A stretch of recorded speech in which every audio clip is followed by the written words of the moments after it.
Hi, good afternoon. Today is November 21st, 2025, and my name is Rinaldo J. Aguiar Marcano, and I am recording this video from my home located at the 2302 Britton Ridge Drive, Katy, Texas 77494. And this house, I'm going to give you a bit of context of the location because the location is important.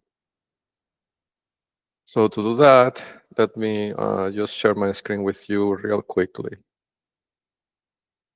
Because, an image um, is worth more than 1,000 words, right?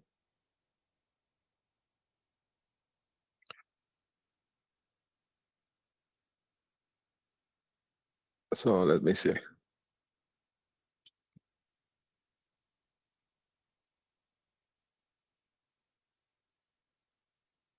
Okay.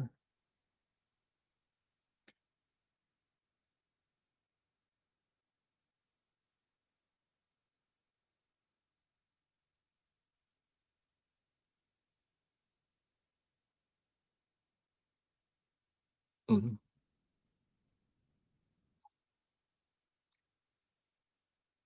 Yes. Sorry, I haven't used this in a while, and I can't recall how to do it properly. So okay. So this is the neighborhood, right? So the house where I'm recording this video is this one, 2302 Britton Ridge Drive, Katy, Texas 77494, and it's located in front of this house, which is 24918 Teal Lake Court. That is the house of a gentleman by the name Joel Grade. And he is the chief financial officer of Baxter International. And before that, he was the executive vice president of Cisco with S, the food logistics and distribution company. Also, this house is located next to this other house, 2310 Britton Ridge Drive, which is the house of Joel Miko, Miko. And he is also a mid to high level executive in Cisco, the food distribution company again. And both of the three houses that I'm describing are located 300 feet away from the 24926 North Point Place, which is the house of a gentleman by the name of Robert Mueller, who was the director of the FBI for several years before. And all our houses are maybe, I would say, 800 feet away from the house of Phil Denning, which is the 2227 Breer Ridge Drive, Katy, Texas 77404. And Phil Denning is the president of the Homeowners Association of Lake Pony Estates, which is this gated community that I'm showing in the screen. It's really a subdivision on itself, meaning that it has some level of independence from the rest of the area, right? Like administrative independence, like it manages its own services and things like that. And it's a gated community with controlled access. And all this information is relevant to this demo. Okay. So for today, so this is demo 91. Okay. I've numbered these demos. I assigned numbers to them. Yeah, I'll leave the comment about the numbering system for later. But so today, so this is demo D, as in Delta 91. And I prepared a list of talking points. But I have to be honest, it's such a long list that, because things have been like piling up together, that I think I'm going to split into two sessions, right? So I have it split into kind of high level things and more boots on the ground observations. And so what I think I'm going to end up doing, let's see how long it takes me to go through the list. But if it ends up being too long, what I'll split it in, the high level part first, and then the boots on the ground, I'll do a separate session either later or tomorrow. But the main goal of this session is to update and record this really for the record, of the escalation of this week, right? Because there's been a series of events that,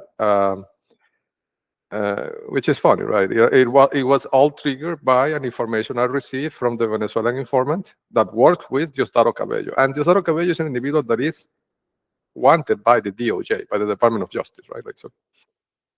And this Venezuelan informant that works closely with him gave me information last week that at the end triggered this sequence of events.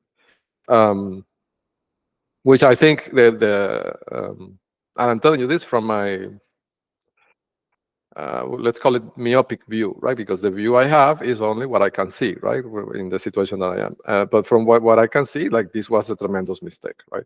I mean, what they did, right? in response to my actions. So I just wanted to walk you through the sequence to kind of, create a record of what happened. And also to help them a little bit, because I think they're getting stuck. And that's not good for me. Like if they get stuck, this will take longer, right? So I need to help them a little bit get on a stock so we can move forward and resolve this in whatever way it's going to end up being resolved, right? Like if they win, they win. If I win, I win. But we can't be doing this forever, right? So I need to help them a little bit. I know it sounds counterintuitive, but from a strategic point of view, sometimes it makes sense to help your adversary. I don't know if that would make sense, but I've learned that from Gates, my former mentor, Gates, years ago. So anyhow, yes. So let's talk about the sequence of events that triggered this, right? All this situation. I'm gonna stop sharing my screen so I can see better. Okay. And I'm going to also probably close this. Okay.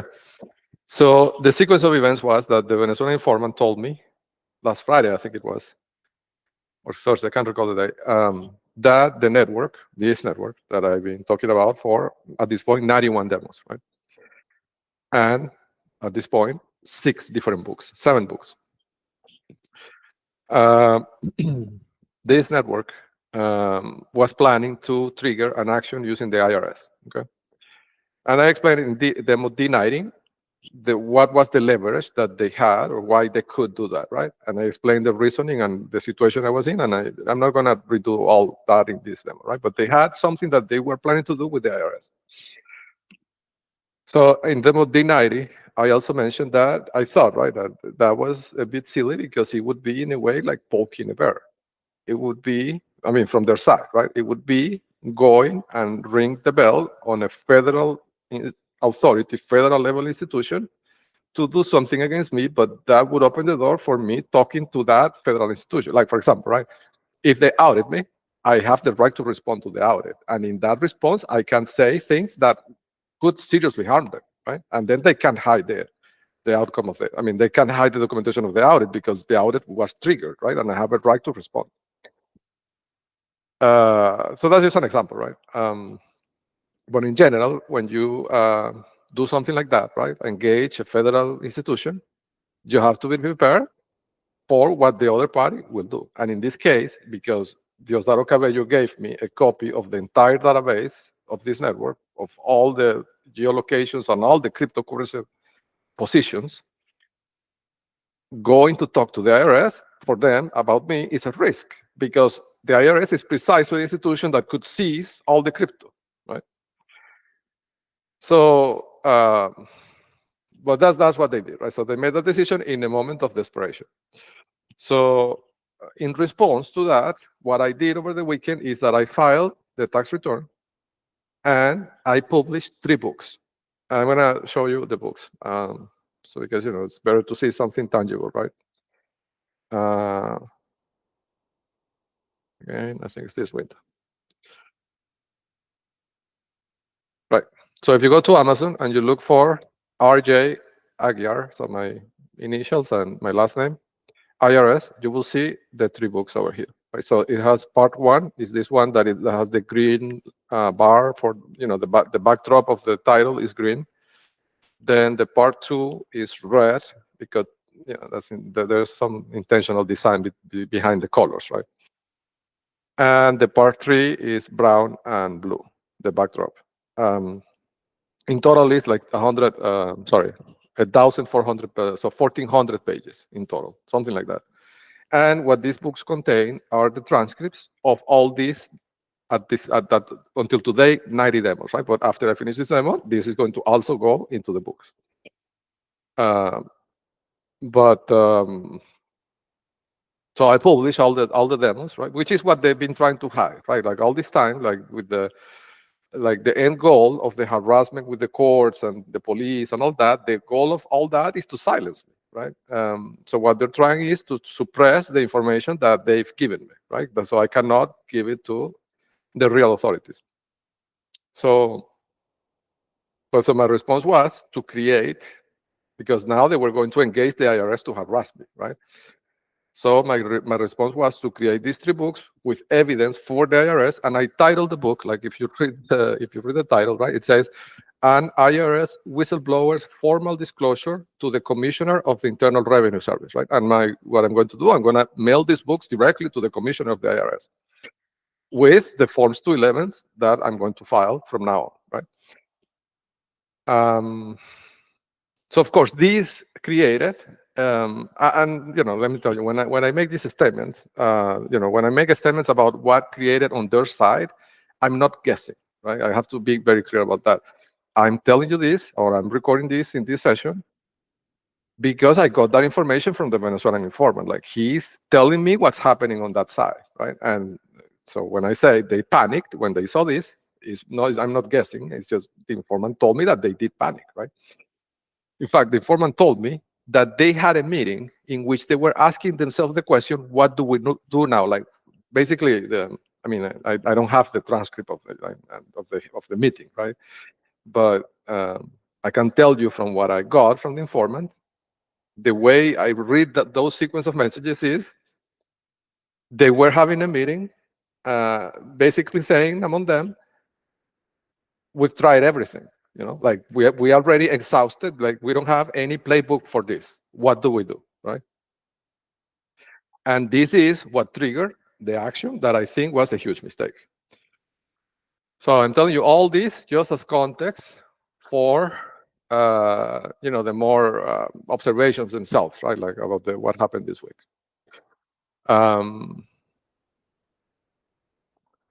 And this thing that happened, I think, was another instance of this pattern that I've seen before that I didn't really understand, but talking to the informant, I think I understand it now. Like he didn't answer the question, but like he kind of gave me ideas, right? This pattern of firing too early, okay, that I've seen on them. Like sometimes, not sometimes, often, very often, they, when they have a weapon, right, and they want to silence me or they want to coerce me, and when I say me, it's because I'm the one experiencing it, right? But I believe that they do the same to everybody, like to everybody that they're targeting. This is not directed at me. I mean, they didn't create this network to target me. I'm one of many targets, right? So yeah, so the pattern that I see is firing too early. So when they want to coerce me or they want to like silence me or make me withdraw or change focus, then they fire whatever weapon they have, right? But sometimes, I mean, often they do it too early, right? Like, and I mentioned in the demo D90 several examples of this, right? Like the recall of Penelope, like that was a strategic mistake. If they had Penelope today, she would have access to the house, right? But they recall her, right? And there's several other examples, right? But the goal of doing this is really creating shock on the target, right? Like, and so the event that was triggered, and again, I'm telling you this, I'm not guessing. Like, this came from the informant. The informant told me this. Like, what triggered this event the next day was that I published these books in Amazon the day before. So I published this book on the 18th, and this can be verified by authorities. Like, go to Amazon and see when I published these books, right? The next day, the decision for the second motion to recuse the judge on the trial court was triggered. meaning it was signed by Judge Brown. And this had been pending for, I don't know, 7 weeks, I think. So for 5 weeks, right? 5 or 6 weeks, I don't know. I have to count the days. But it's been pending for a long time, and they hadn't been signed, right? And I made multiple filings with urgency, putting urgent filings, right, in the title, and the Judge Brown hadn't signed. And I went and even delivered a courtesy copy, hand delivered to her clerk, Rebecca Bright, I think is her last name. And still, that didn't trigger the signature of the orders, right? In either way, right? But after I published the books, the next day, the orders were signed. And they were signed denying the motion to recuse. But yeah, this is a huge, I'm not a lawyer, but it seems to me like a huge strategic mistake. And okay, before we get into that topic, right, of the actual consequences of that, the informant told me, right, and I knew that they were going to trigger that I knew the outcome the day before. Like the night before, I knew that this was coming the next day. Imagine that, right? So the goal of that, supposedly, right, in their minds, is to create shock. Because, put yourself in, I don't want to say my position, because it's not really my position, because I have intelligence of what they're doing, right? Almost real time. But if I didn't know what they were doing, right, imagine that I'm blind to what they're thinking or doing. If that's the case, and I filed already a motion to recuse months ago in July and was denied, they create all these procedural abuses, they commit all these frauds, and I filed a second motion to recuse, and it also gets denied. In a normal set of circumstances, a litigant in this situation would break down crying, right? Like I should be on the floor crying and being depressed because I see no escape from this, right? Of course, that's not my situation because I know what they're thinking. I know they're desperate, right? But the goal of this firing too early is really, I'm just telling you this to convey, right, what is that I got from the informant of why is that they fire too early. It's a TTP, really. It's a technique designed to overwhelm the opponent, right? But by whatever means necessary, right? If we have to fire, the biggest weapon we have, we'll fire it. But trying to overwhelm the opponent quickly, right? To subdue them quickly. Of course, it doesn't work in this case for multiple reasons. First of all, I know what they're doing, right? Like I have, how do I say this? I want to be careful how I frame this because I don't want to, how do I say this? I don't want to take credit for something that is not product of my work, right? What I'm trying to say is that nobody saves themselves alone, right? If I didn't have the help of these informants, they would have succeeded years ago, right? Or at least a year ago. But the reason why they can't succeed is because these informants are helping, right? For whatever reasons, like they're motivated for different reasons that I've discussed before. But the fact of the matter is that they're helping me, right? And this is a group effort. It's not me doing this alone, right? But because of that, and I know, first of all, I know what they're doing, right? I mean, I know what is the objective behind that. The objective behind that was that I stopped publishing things in those books, right? But it's pointless, and I'm going to explain why in a second. And the second reason is because I'm seeing all these messages that the informant is telling me, right? He's giving me. I'm seeing the level of desperation that they have, right? And I'm seeing that they're even out of place. Like they're brainstorming, okay, what do we do next, right? And in this process of getting creative, they're making more mistakes. And I'm also going to give you more examples of that. Sorry. Okay. But yeah, so that is the firing too early. That is the firing too early pattern. Okay, it's basically a shock tactic to overwhelm the opponent as fast as they can. But it results on two things, right? One, they spending the bullets too early, because then, as I said, right, like if they still had Penelope in play, it would be a different story. But they recall her. I believe they recall her not really because of the risk that she represented, legal risk, because they don't really care about the agents, right? Like if they have to sacrifice 50 lawyers or 50 judges, they will do it. But I think it was because at that moment in time, right, when if I try to remember the things that were happening, right, recalling her would put me in a situation more vulnerable because I would be more isolated. So I think it was more about that. It was more of a psychological play. But they spent the bullet, and the result of that is that now they have no access, right? Because she had access to my bank account. Like she was helping me supposedly, right, organize my expenses. So she had full access to my bank accounts and the company's bank accounts. Imagine that, right? Like she was able to log in to my bank account from her home, which is located next to Alvin Cantero Mina's home, right? And feet away from, like 500 feet away from Ronald Patirroyo, right? A prominent Venezuelan intelligence officer that is operating illegally here in Katy. So imagine that they could see all my transactions without the need to even commit a crime against me, right? Because they could just get them from her computer, right? So anyhow, but they spent the bullet, right? Yes. So at this point, right, I want to show you because I think, and I have to tell you, right, because I knew that, and I knew that they were going to deny the motion to recuse even before the informant told me the day before, right? Like I knew this weeks ago, and I had already had my response prepared using the legal vaccine pipeline. And you may ask yourself, okay, why? How do you know, right?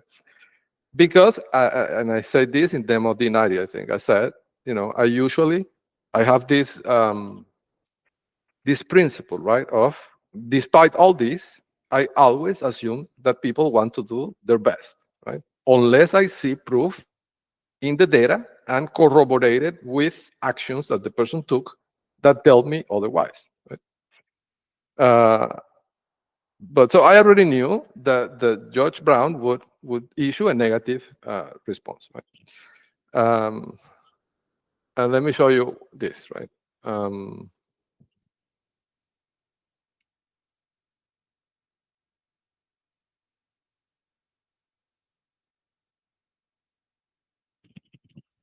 So this book, right? And I've mentioned this in one of the demos. I can't recall the number right now, but the images in this book, which is the first volume of the book, these photos are photos of people that are part of this network, and the cover is encoded in a way that the size of the picture and the distance from the person to Diosdado Cabello represent, those two dimensions represent level of importance, and it's a formula, right? It's a mathematical formula that represents, I call this crime boost. And this represents level of exposure and level of importance of the agent, right? With a certain mathematical formula that I represent these things.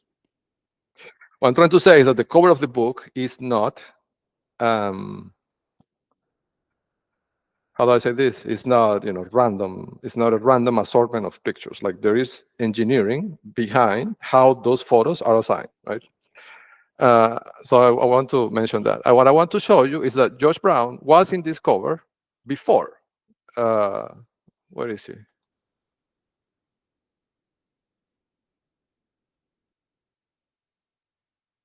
Yeah, he's here. Josh Brown was in this cover since before her image was added to the book, before the first recusal motion in July was issued, right? And again, this is not Rinaldo being, because they could build a narrative that this is because I'm upset because my son was taken away from me, right? No, these images are derived, and the positioning of the images and the size are derived from the data in the GeoIndex. Like, this is the data analysis. This is, this is not something that, this is not something that is open to interpretation. Like, this is a representation based on data. Now, I have to tell you, despite all that, right, I'm in knowledge of this since at least May. I don't know, May 2025. And I hope that when this gets into the public, how do I say this? When all this goes public, right? When people, when the general population of the world understands what these people are doing, that, how do I say this?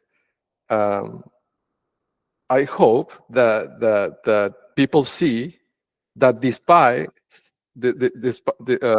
despite me being in knowledge of this information, right, having this information that George Brown is flagged in the index, right, I have not mentioned a word about this in any of my filings or in any of my demos until today, right? After she signed denying the second motion to recuse, despite the fact that I'm showing her clearly in a piece of paper, black and white, that there's clear-cut evidence of fraud, not against one, but against 2 Texas courts, and she's an administrative judge.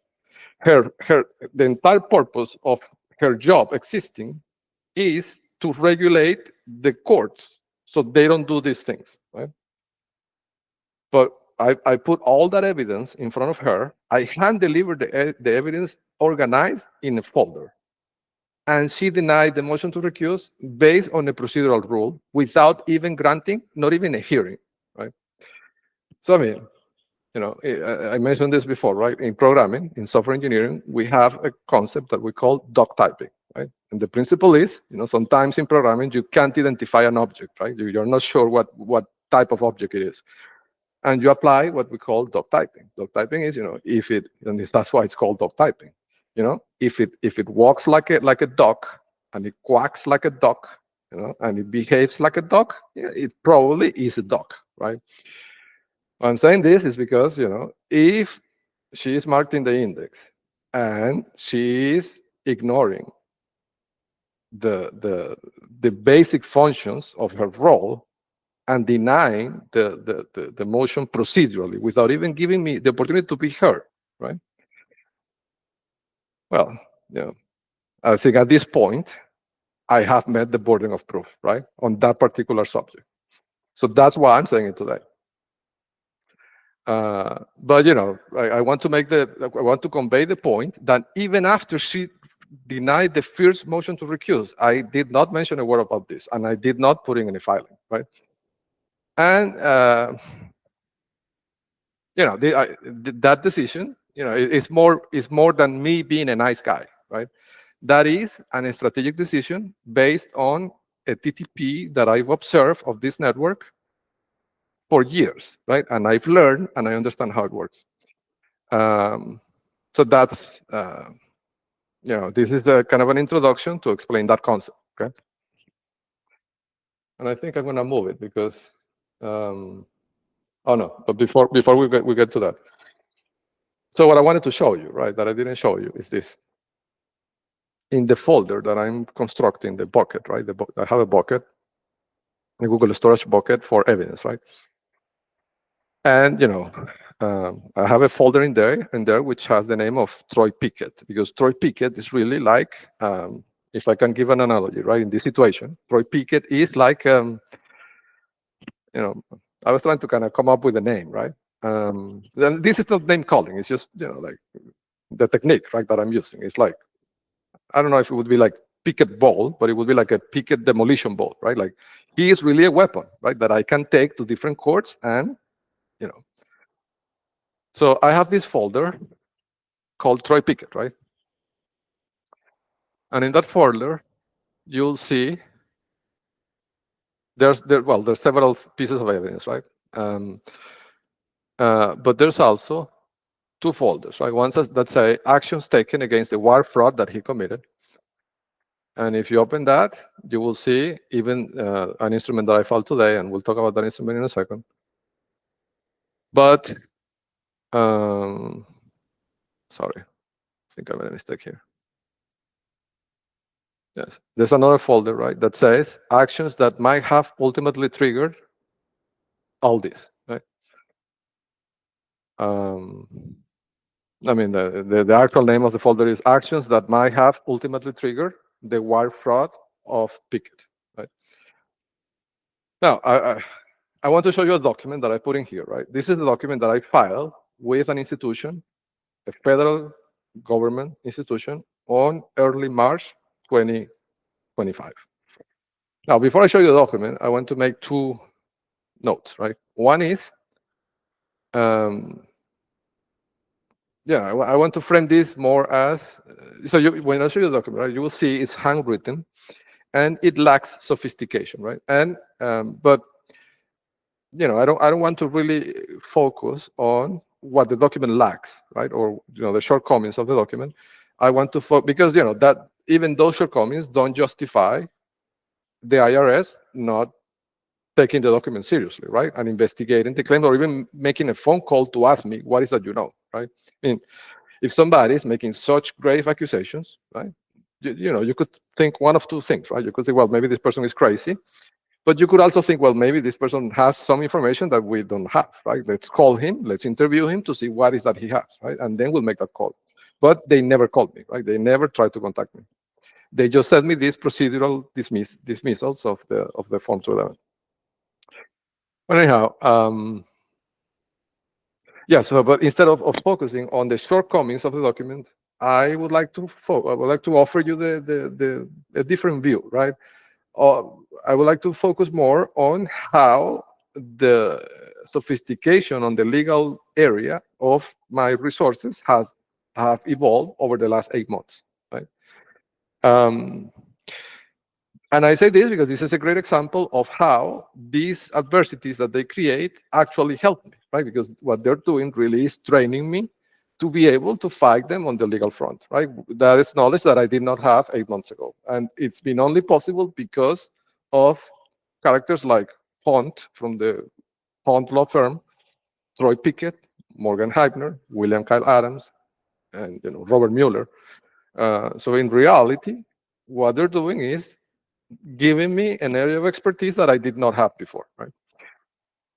So when you look at this document, please try to get past the lack of sophistication of the document and try to see the substance, right, of the document. So this is a Form 211 that I filed with the IRS in early March 2025. And remember the sequence of events. The sequence of events was I filed this document, then the black Tesla immediately, like the next week, was taken to the Great Wolf Lodge, right? For that spring break trip, in which, according to the Venezuelan informant, it received a software update courtesy of the Chinese intelligence engineering team. And then 2 weeks after that, that same car was recorded sending infrared transmissions to Joel Gray's house, that gentleman that I described before, right? This house over here. So the black Tesla on March 27 was parked in this point, right? This is my driveway, and it was transmitting infrared signals to this house, to this window. Right? And fast forward 8 months, and then the house of John Miko is recorded on video, transmitted the same similar, even the same similar frequency of pulsations that the red Tesla was transmitting from the house 2310 Britton Ridge Drive to Joel Gray's house again, and again pointing at the same window. Right? So two different objects sending infrared transmissions to Joel Gray's house to the exact same point on the exact same window. But all this sequence, really, it is my belief, I can't prove this, but the Venezuelan informant confirmed that is the case, right? But at the end, I believe authorities need to do their investigation and determine whether this is the case or not. But all this sequence of events was triggered because of this document that I filed, that I'm going to show you. Oh, sorry. I think I made a mistake. Okay. Yes. So this is the form, right? So this is the first page of the form, right? And so this is a Form 211. That is a form, and this is a right that every citizen in the US has, right? Like you can report to the IRS if you suspect that somebody is committing a fraud against the IRS or financial crimes. And this report was made not based on guesses or intuition. It was made based on two things. One, the data in the GeoIndex that I had captured, and at this point I had developed technology to understand it. And secondly, based on factual observations that I've made on some of the individuals mentioned here, right? Like, for example, the harassment of Phil Denning, he's mentioned in this form. The harassment of Phil Denning is something that I saw, I have recorded on video. I filed multiple complaints with the Attorney General office, the Ken Paxton's office, multiple, and they denied them all procedurally, right? They didn't even investigate. And it's the same, right? Like if the property is marked in the index and they behave in a way that is not consistent with their role or their job, what other conclusion can I take from that, right? So this form, right? It names Douglas O'Donnell, who was at the time the head of the IRS, and before that, he was the head of the enforcement department of the IRS. I mean, the department that would process the forms 211, right? I mean, 212 is 4. It also mentions Governor Abbott, right? And I've mentioned Governor Abbott slightly, like, and this is one of those instances that what I was saying before, right? Like I've never mentioned him in any of the legal filings, right? But I've mentioned him in a couple of times, and I've mentioned him in this form. And George Susan Brown was appointed by Governor Abbott, right? And David Perwin, the mediator that Judge Bell assigned and ordered me to go to mediation with, despite my sanity being questioned by the opposing party, which, it's an atrocity in legal terms. Like, how can you send a party whose, mental abilities are being questioned? How can you send that person to a mediation with the other party? You first have to determine whether the person is crazy or not, right? Before you send them to negotiate anything. Well, that mediator that Judge Bell ordered me to go to in those conditions was also appointed by Greg Abbott to the bench before being a mediator. Like, he was a judge before, and this is recorded in a conversation from his own voice. Like, I'm not guessing. Like, when I went to that mediation, this got recorded, and there's a transcript that says what he said, right? He said, Governor Abbott appointed me to the bench. So, Ken Paxton, because I filed 2 complaints about this intense campaign of harassment from Phil Denning and the agents that he has here, and they did nothing, right? Sorry. And in the second page, there is a list of people, right? There's also Judge Lina Hidalgo. She's a key player. She's a judge here. I think she's in Harris County. I can't recall. I have to check it. Yes, District Judge, Harris County. And she's a key player in this, right? Key player. And she's marked in the index. I have not had a personal experience with her yet, I imagine, right? At some point, if this continues, because now they're gonna they have to somehow, bring more players, right? Because they're running out of players. Officer Bannett, there was an incident with him and Penelope. Michael and Sarah Pretty, these are employees of Citgo, which is a company controlled by Diosdado Cabello. This Chen Yu and Beige Liu, these are the agents that live in front of my house. So they live at 26711 Valleyside Drive. And, there's probably hundreds of incidents recorded in my logs involving those agents, right? And Philip Denning is the last one in that list, right? Who is the one that has been harassing me with the HOA and suing me and all that. Now, maybe this is a good point to say this. Yes, because I don't think I'm going to talk more about Phil Denning. And I want to help them get on the stock, so I'm going to say it. So, I've been running the vaccine pipeline, right, in predictive mode, because, I know already that, the whole intention of creating this family court situation, right, and those orders calling into question my mental ability, all that was just to create a document that could allow Phil Denning to sue me for defamation. Like, that was the end goal. But to help, now I'm talking to the network, right? To help you out, so you get on a stock and we can move forward to whatever we need to do, right? That's something that you can't do, right? Because there's evidence of wire fraud committed by Troy Pickett to create that fraudulent order, right? So if Phil Denning sues me for defamation using that, he would become an accessory or accomplice of, to that crime, to the wire fraud, because he would be making monetary demands. I mean, the whole point of suing me civilly for defamation would be to make monetary demands. And if he's making those monetary demands based on a fraudulent court order that Troy Pickett fabricated and also committed wire fraud in that process, it would just make Phil Denning, in this process of trying to harass me, commit wire fraud, right? And I'm already aware of this, and I'm going to attack it, right? I mean, I'm going to use it. So now I'm going to have not one Pickett ball, but two Pickett balls, right? So be careful with that. Don't do that. So anyhow, yes. So this, I invite people to download this form because it contains information from the DO index about people like Vladimir Patrino Lopez, right? And it has information that if you read it, it's alarming, right? I mean, the things that are represented in this DO index are things that are alarming. And I've mentioned some of them in the previous demos, and I'm not going to do it again, but I recommend people to read this form.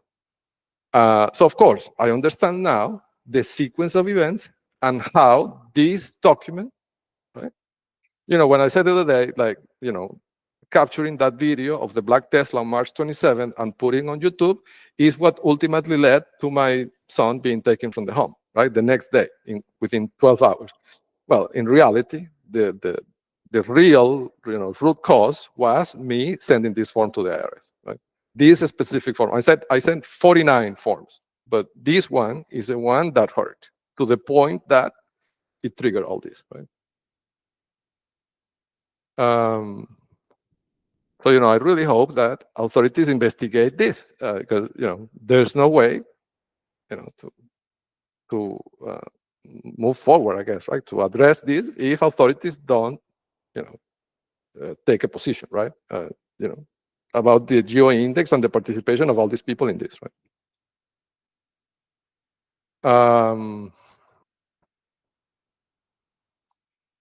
Yes. So, I already talked about the firing too early. Because you see, like, it's the same mistake, right? Like, now let me tell you why the denial of the second motion to recuse is firing too early and why it's a mistake. Well, it's simple. It's because, remember, Troy Pickett committed fraud against not one, but two courts simultaneously in conjunction with Morgan Heibner, right? By filing the deceptive title document to make the first appellate court dismiss my petition of mandamus because it mentioned Robert Mueller. And not in the petition, but in some of the exhibits, there was a transcript that mentioned Robert Mueller and mentioned Robert Mueller is the former director of the FBI, right? So he's a world-level player. And mentioned Phil Denning, right? The same person that I'm reporting in this form next side to prominent political people in Texas, right? So of course, if the justice read that, they would have to refer the whole thing to the FBI. And ultimately, that Form 211 would be uncovered, right? So as a way to cover it up, they got the petition for writ of mandamus dismissed procedurally, based on the false premise implanted in the record by Morgan Heibner and Troy Pickett, that the orders, the supposed orders, were signed before the 14th, right? But then the same Troy Pickett that was the attorney on the appellate court came to the family court, to the lower court, and on November 7, 2025, he made another filing in which he contradicted himself. He said that the orders were filed on the 15th, which contradicts what he let the other court believe, that they were signed before the 14th. They can't be signed on 2 different dates. It's either before the 14th, as he represented to the First Appellate Court, or it's either on the 15th, as he's representing to the 387th Court. Right? It cannot be the 2 things. They're contradictory facts. So, he committed with Morgan Heibner that fraud, and they made monetary demands and other demands of property using that fraud, right? Which is wire fraud. And they used electronic means to do it. It's a federal crime, multiple counts. But now, Judge Brown denies my motion to recuse, right? This is a terrible mistake, because Judge Brown is not an entity in a vacuum. Like, she is also subject to review. Like, her decisions are subject to judiciary review. I can appeal her decision. And surprise, surprise, the court that would have jurisdiction over that decision is the First Appellate Court, the same court that Troy Pickett deceived with the fraudulent document, right? So now, of course, and I knew that this was going to happen, so I already had the document prepared. So my next move was to file a new writ of mandamus asking to reverse the denial of the recusal motion by Judge Brown, based on the fact that her role as an administrative judge is to regulate the functioning of these courts. And I'm putting evidence, and it's not an allegation, I'm giving her factual evidence, right? Clear-cut evidence of fraud. And she's dismissing the petition. She's dismissing my motion procedurally without even giving me a hearing. Now, this is important. The procedural dismissal without a hearing, right? That's a key thing. There is a reason behind that, right? The reason for that is that they can't have a hearing with me, because if they have a hearing with me, they know that I understand how to employ the record strategically, right? They know that I could say things on the record that would be nuclear, right? So they can put me in front of a microphone that is being recorded by a court. Like, they can't do that, right? So they have, anything I do, they have to dismiss it procedurally. But that's a weakness, right? Because it's an abuse of discretion, because she is an administrative judge, right? She cannot disregard the serious accusations of fraud against 2 different courts. So that gives me the how do I say this? The possibility of filing a new writ of mandamus on the First Appellate Court again, but this time directed the respondent of that new writ of mandamus, which is already filed. I mean, I filed it, and it's in the bucket, right? In the Google Cloud Storage bucket that I was mentioning. So if you go to the Troy Pickett folder, sorry, it's this one, and you go to actions taken against the wire fraud, this one that says 01-25-009-78, that's the petition for writ of mandamus that I filed today on the First Appellate Court. And it's filed, and it was accepted and everything, right? And that's the case number, 01-25-009-78-CB. Now, this puts the network against the ropes, right, in this front, because, well, I mean, imagine the situation, right? So now, what are they going to do? Are they going to take Troy Pickett as counsel for this new petition of writ of mandamus? He would have to explain to the judge, to the same court that he deceived. How can he argue? I mean, it's crazy, right? Like, what is he going to say in those filings to that court that he deceived? And there's proof, and with his signature, he signed in a document in another court something that contradicts something that he was in knowledge of, supposedly, right? So what is he going to say? And anything that he says will incriminate him, right? Further, like, he will commit more crimes if he says one word. So they can't use Pickett. They can't use Heibner's for the reasons discussed before, right? So now they have to bring, I imagine, right? It would be Klein, I guess, right? the logical choice. But she's in New York. I don't know. Seems like a complicated setup.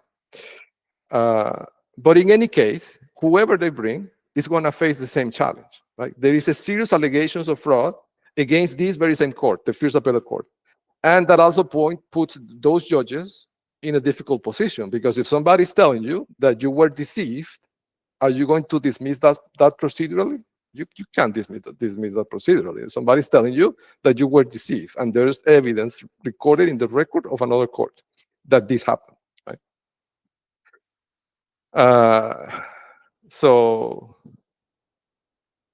But all this was only possible because they denied the motion to recuse. And they haven't learned the lesson. Like, every time they deny something that I filed, it just gives me a new opportunity to take the picket ball to a new venue, right?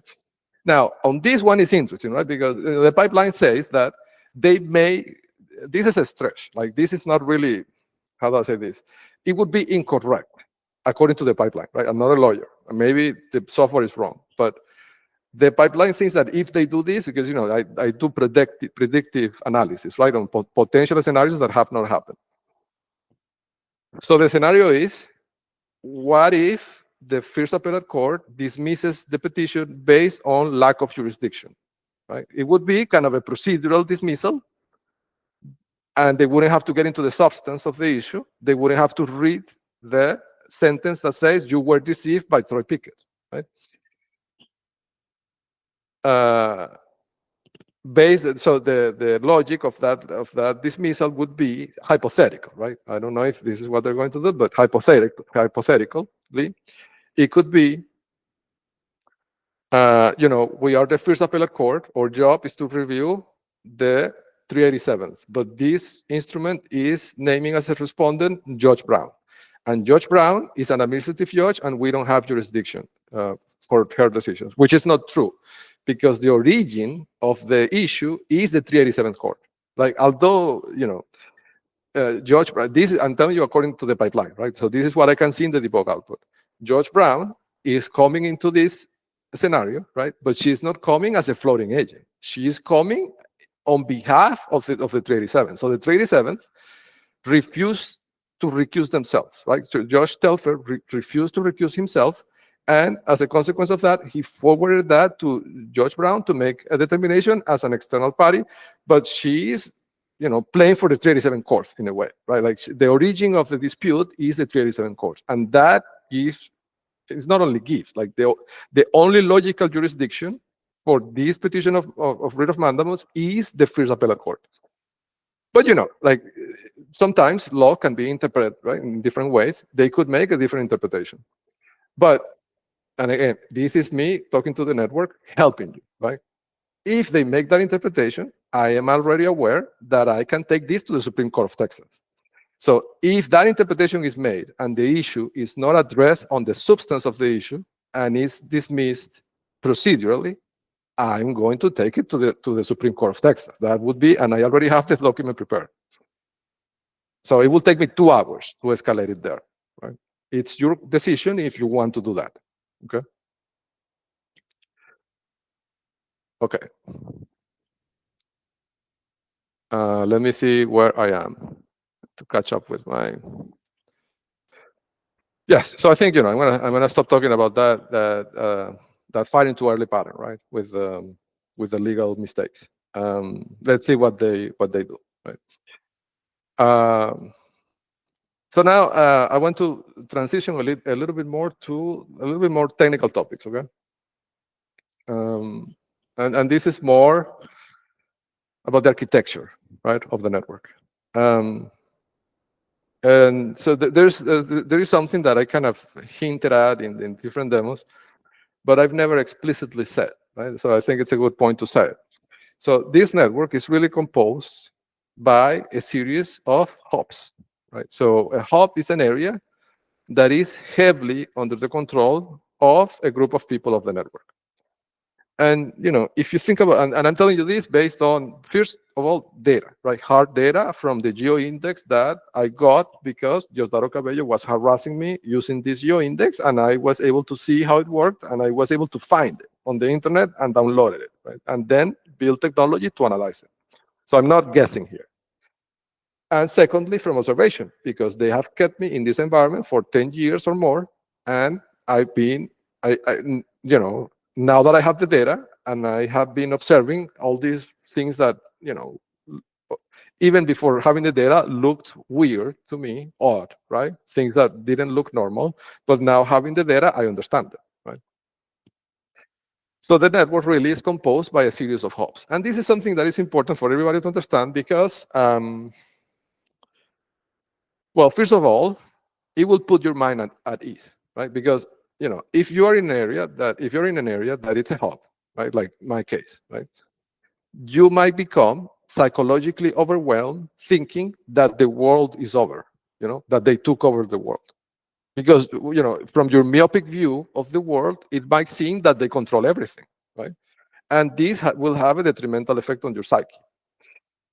But this is not the reality. It's not that they control the entire world. They control the entirety of the hub where you are, right? But the world is bigger, right? And you can move to a different place that is not under this level of control that you are right now, right? That's the logical thing to do. And that's the reason why Morgan Heibner put in those fraudulent orders. And this is interesting. I mean, just a nugget, right? She put in the fraudulent orders with the fabrications. Like the judge never said this, but she put it in the order that the petitioner would have the right to designate the residence of the child, right? With by consulting, right? She has to doesn't say that I have to agree, but she has to consult. But then it says that this only applies if I'm living in Fort Bend. If I move out of Fort Bend, I lose that. So she will be, if I move out of Fort Bend, she would have the right to move the child to Venezuela if she wants to, right? This is nothing more but a tactic or an attempt to keep me here, right? So to entrap me with this clause, right? So I cannot move out of this hub, right? That's the end goal of that. Yes, but it's not that they control the entire planet, they control specific areas. And this, beyond that thing that I mentioned about how you see the world if you're a target, it also, this concept has a deep meaning of the philosophy of the network, right? Of what they're doing and what they've been doing for decades, right? So, and this is something that is hard for me to articulate, right? I mean, I understand the concept, but it's one of those things that is, I don't know, for some reason, it's not easy to articulate. But I'm going to try. I'm going to give it a try to see if I can convey the idea, okay? So the idea is that if you try to put yourself on their shoes, okay? Try to think about this situation if you were the network, okay? As if you were the network. Well, what they're doing really, right, is kind of making an implicit or explicit, I don't know, agreement among all of them, right? Or the people that live in a hub, right? So say all the people that live in Katy. So what really is happening is that they are making this implicit agreement, and we're talking about, I don't know, 50,000 people, right? 50, 50,000, 50,000 people or more, right? 50,000 people agreeing to living together, right, in the same geographical location and sharing a set of societal rules that are different than the laws of the land. That is the agreement, right? There is an implicit agreement on that. And like this is one of those topics that it's heavily philosophical, right? Like, and I think maybe that's why it's hard for me to articulate it. But I see that, right? I'm able to see that, right? I'm able to recognize that, and I see that there is something there that is so deep that I can't even touch it, right? But there's a deep consequence, it's not a consequence. There's a deep implication, right? There's a deep philosophical implication in that statement. Imagine what that means, right? 50,000 people agreeing to live on a society that is really outside of the law of the land. And whatever that means, right?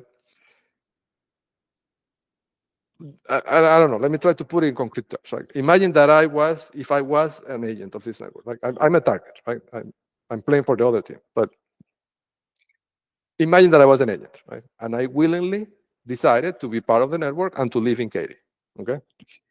And these agents, they have real lives, right? Like, they go to work, they have even if their work is being an intelligence officer of the Venezuelan intelligence, right? That it's a job. I mean, that it's a real job, right? And they have to go to the office, right? And I'm just going to give you an hypothetical scenario here. This may have never happened. I don't know, right? But to give an idea of why this feels so deep, right? Imagine that I'm an agent of the network, right? And I willingly live in Katy, and I willingly participate in the network, right? And I profit from the network. Like, they give me my cryptocurrency payments, and I'm happy, right? And I go to work and I go to the office. But then one day I have a boss at this office, right? I don't know who the boss. It would be somebody like Eduardo Hurtado, right? Or Ronald Patirroyo, right? So I go to the office and I'm talking to Ronald Patirroyo, and I don't know, imagine, right, that I don't know. I met Ronald Patirroyo's wife, right? And I fell in love with her, right? And I start having an affair with, I don't know, making up in a scenario, right? And he finds out, right? Well, because we are living, all of us, in this society that operates outside of the laws of the land, the solution that Royal Patirroyo will find, probably, right, would be to use the resources of the network to deal with me, right? Like, he will not file for a divorce. He will deal with me, right? But you see, so it's an agreement. I don't know how I can touch it, but it's an agreement that it implies that you're willing to give up your life, right? You are agreeing to let the network kill you because you know who you're dealing with, right? And if you're participating in this, you know that if you make something, a decision, or you say something that upsets somebody, you could be dealt with, right? By whatever means. They could take your child, right, with the court. They could bring a judge from the court, from the one of these courts, and take your child, but using legal means, and kidnap the child, right?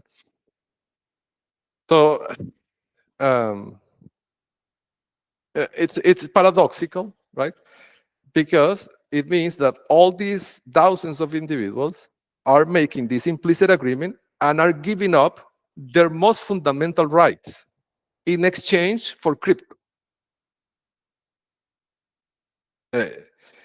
It's unthinkable to me that you can't put a price on liberty, right? But even beyond the personal liberties, it's mind-boggling to me that none of them think about the consequences. Okay, this is a train of thought, right? Like, I'm just thinking out loud here, and I've thought about this before. I'm just trying to articulate it in a way that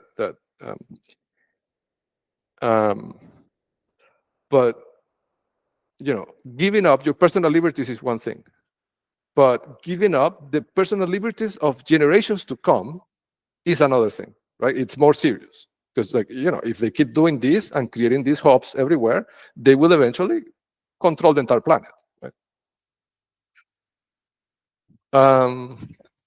But then I understood something, right? When I had that thought, I understood, well, what's happening is that the people that live in the hub are not aware of what the architects of the hubs are doing. Like, they don't understand really the level of control that this will achieve in 2 generations or in 1 generation, right? And that lowers the psychological barrier for a person to agree to participate. Because if you are not aware of the damage that this will do to the planet, right? It's an existential threat, really. In 30, 40 years, your resistance is lower. But then this also led me to think about mortality and the lifespan of a human being, right? Like, I don't know, maybe the reason is that our lifespans are so short.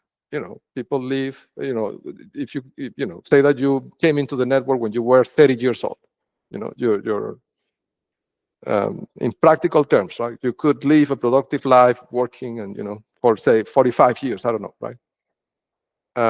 That time span is too short to think about what could happen to the world in 80 years, right? And that also lowers the psychological barrier, right? For you to say, no, I'm not going to be part of this.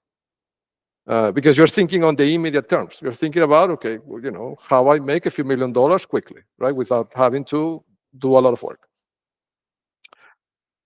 But either way, right? So the hub design is nothing else but a large group of individuals agreeing to create a society that that operates outside of the law, operates outside of the rules of the laws of the land, right? Whatever land that is. If you're in the U.S., they have these unwritten rules that they apply, their own version of law enforcement, their own judges, and if you don't behave, they take the child, right? Or they, the other things that they've, done or try to do to me.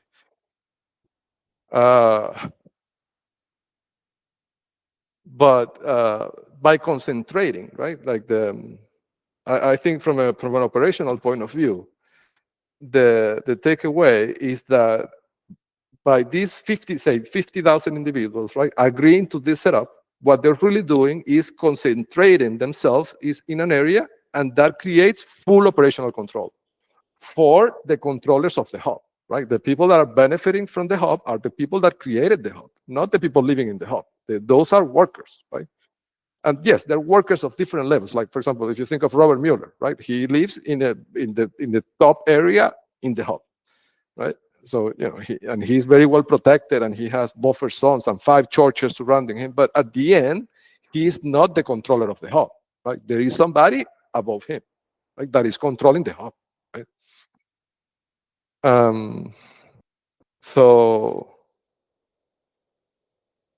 But by doing that, right, they can completely manipulate the environment, because then they can control all the processes, legal processes, law enforcement processes, everything, because they control everybody that lives in the hub, right? If you control everybody, there is no way that you can control a situation, right? But that's their thinking. But that's the reason why, and this is another thought, right, that I had.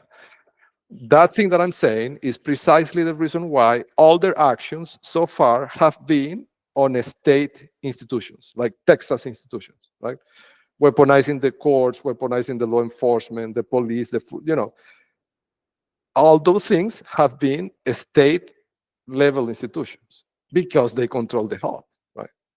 But until now, they haven't gone to a federal instance to harm me. But they did that last week, right? When the informant told me that they were working on triggering something with the IRS. So that was the escalation from a state-level harassment to federal harassment, right? And that was the mistake, right? Because they don't have a hub that embarks all the IRS, right? I can still reach somebody at the IRS that can harm them, right? Or the FBI, right? Or the DEA, right? Or the DOJ. I have different avenues that I can use to harm them, right? To neutralize them, really. Because they don't have a hub that big, you see? That's why the hubs only work at the state level, not at the federal level. So that is super interesting to me. So now, speaking of the IRS, the informant told me yesterday that they are already working. I mean, this is mind-boggling. They're already working on triggering an audit for the tax return that I just filed on Sunday. And he told me that they started working on this. I mean, this, I'm telling you this, I'm talking to potentially, right, federal authorities that eventually may see this video and investigate. This is amazing because, and I imagine, right, there could be ways to investigate this and see who did it, right? So the informant told me that they got the tax return because, you know, I filed the document, but because the window for electronic filing had passed, it was October 15, I was forced to file by mail. So what I did, I employed, and I'm going to give you all this data here, so if anybody investigates, you have a lead, right? I used LetterStream, which is a company that supposedly has very strict privacy policies, right? Bank level security, something like that. Because, you know, they print documents for legal documents and legal firms and, you know, people that are doing legal filings, and they have to protect these medical filings, right? So they have to protect those printed documents, right? So I use LetterStream, and they have this secure printing facility, and they mail the documents using USPS registered mail.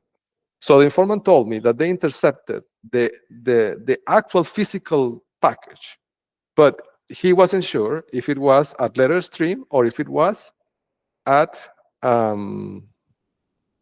USPS, right? Because the things I'm saying about scalability, I would suspect it was at USPS. It would be more scalable for them to control, to have a mechanism at USPS to intercept things than to do it in all the providers that could potentially send things, right?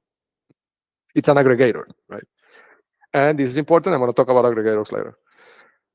But USPS is an aggregator. Like everybody who uses regular mail goes through USPS, right? So if you have a mechanism embedded into USPS, it could be an agent, it could be some, you know, I don't know what the mechanism would be, but if you have a way to intercept things at USPS, you could intercept things from everybody, right? So anyhow, the informant told me that they intercepted the package and copied the tax return and then analyzed it with accountants, and they, with somebody that they have at the IRS, I don't know the name of the person, but with somebody they have at the IRS, they gave the instruction to this employee of the IRS to trigger an audit based on a specific thing. Apparently, the informant told me that I may have made a mistake in the return. I don't know. I'll review, right? And if there is, I'll amend it. But you know, they have, obviously the network has better accountants than the tax software that I use. I imagine, right? That's what happened.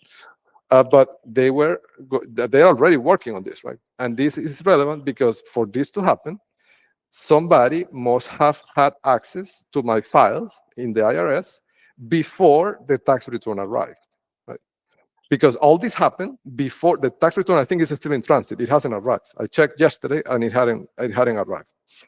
Because, you know, the mail in the US takes, I don't know, 4 or 5 business days, and it was sent to an IRS facility in Austin. And this is relevant because the government of Texas is in Austin. So it was intercepted, right? And they communicated with somebody at the IRS, and they are already working on the audit before the tax return even arrives, right? Based on information that it's only printed in this letter. So it this information could have value because if the FBI, for example, right, does a forensic analysis on the access logs of my information at the IRS, and they see who accessed these particular lines, right, or information that could lead to this audit before the tax return arrives, right? How did they got that information, right? That question is to be asked to that person. So that's why I'm mentioning that. And of course, like if they do trigger, I haven't received anything, but if they do trigger an audit, it will just confirm that the informant is you know, listening to everything they say, right? Because how would I know this? Again, before the tax return even arrives, I will have no way to know this, right? Okay. So, but going back to the hub level, right? There's something so how do I say this? This is related to the hub design, okay? And it's a technique that I've seen about, and this is again one of those things that is hard to articulate. I don't know, if I had access to other resources, I would probably work on some kind of visualization, right, for this. But with the time constraints I haven't been able to do anything like that. So I'm going to try to, wing it to see if I can convey the idea. But the idea is, imagine for a second.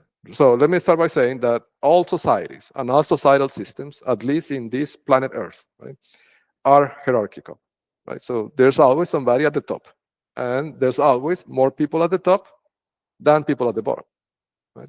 In any system that if you think of a church, if you think of a government, if you think of any societal system, right? This is I don't know, maybe I don't want to generalize, right? Maybe there is a tribe somewhere that operates differently, right? But from at least Western cultures, or what I can see from the limited knowledge I have, it seems like every societal system is hierarchical. So the idea is, imagine again, let's do that exercise of you putting yourself on the shoes of the network. Imagine that you are designing their network and you want to operate it, right? And the question you have to ask yourself is, okay, how do I, with less resources than the rest of the world, how do I conquer the world?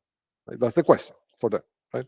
How do we dominate everybody, having less resources than everybody else combined, and having less people than the rest of the world? Because I think the split is like 2%, right?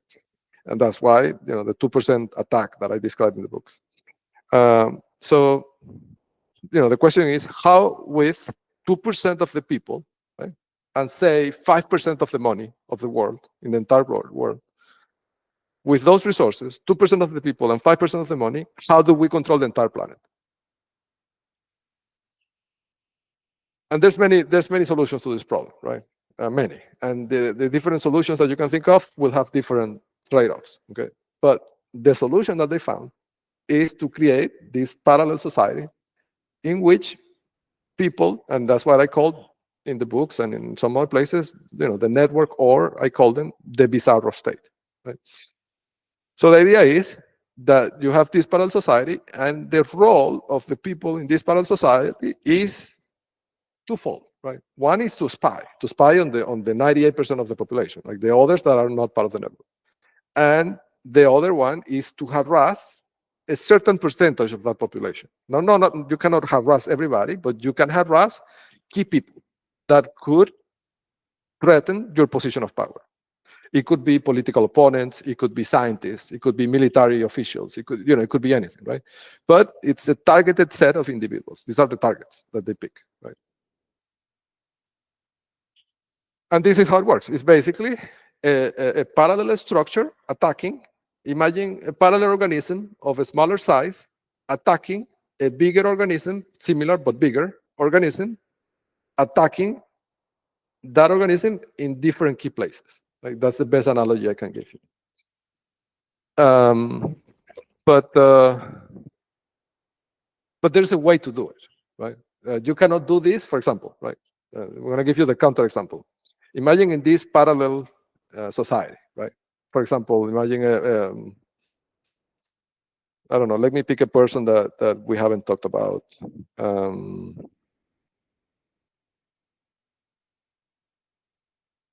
I don't know.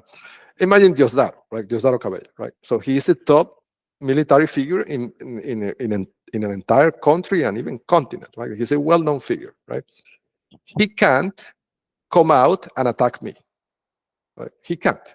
I mean, he could, but that would be detrimental, right? Because that would legitimize what I'm saying. And for many other reasons, right? Even if I'm not saying anything, he cannot. I mean, when I say he cannot, I mean, I'm talking about the TTP. I'm talking about how the network operates, right? He could attack, for example, a political opponent, right? Or he could attack a prominent journalist or the owner of a newspaper in Venezuela. Right? He could attack them and sue them and take away the newspaper. Right? And I think this actually happened. Like, there was a lawsuit against, I think it was El Nacional, in which they got fined by something like $2 billion. So they had to basically give the newspaper to him. Right? He can do that, right? But he can't come out and attack me openly, right? Because, well, many different reasons, right? So the idea that I'm describing is that the people in the, sorry,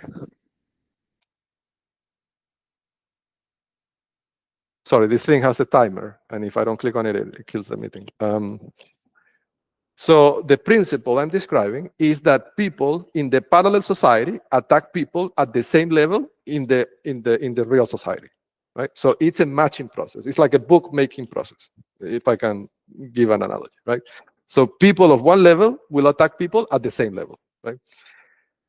And this makes it so the attack is legit, looks legit, right? It looks like a legit dispute, and nobody can say, this is a targeted effort of a higher entity, right?